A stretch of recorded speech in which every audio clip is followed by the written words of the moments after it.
Pemirsa, seperti yang sudah sempat saya sampaikan tadi bahwa malam hari ini kita akan menyoroti, kita akan berbicara lebih jauh lagi mengenai apa kasus pelanggaran etika yang terjadi di gedung KPK yang selama ini kita tahu bahwa begitu pamornya besar untuk bisa menjaga, mencegah termasuk juga menindak kasus-kasus korupsi yang ada di tanah air. Tapi beberapa waktu belakangan ini berurutan loh.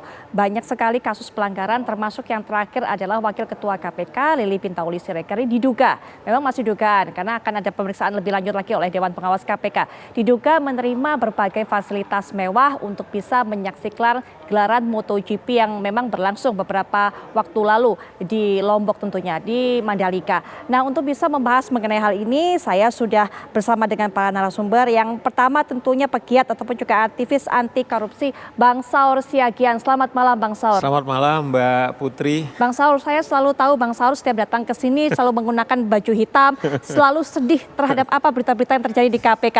Ketika mendengar berita ini lagi bagaimana Bang Saur meresponnya pada saat itu? Melihat berita bahwa ternyata ada dugaan menerima gratifikasi seperti ini diterima oleh Wakil Ketua KPK. Kita nggak lagi kayak mengubur masa lalu kita gitu ya Mbak Putri. Tesis kita kan mengatakan dengan revisi Undang-Undang KPK ini kan satu paket juga pemilihan kolektif daripada komisioner KPK. Dan kita bilang mereka-mereka ini bermasalah. Terlebih melalui Firly misalnya, kemudian komisioner lain. Jadi kita sendiri sebenarnya tidak lagi kaget. Cuman peristiwa apa lagi yang lebih berat lagi.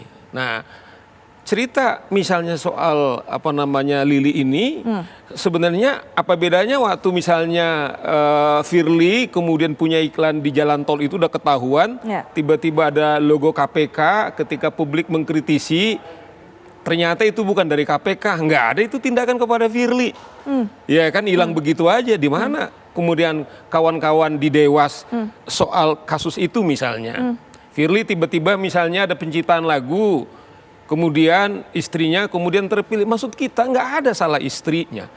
Tetapi salah satu di samping nilai integritas di KPK, di peraturan Dewas adalah soal jangan sampai melibatkan dalam tugas-tugas adalah keluarga. Baik, mungkin directly bukan soal tugasnya.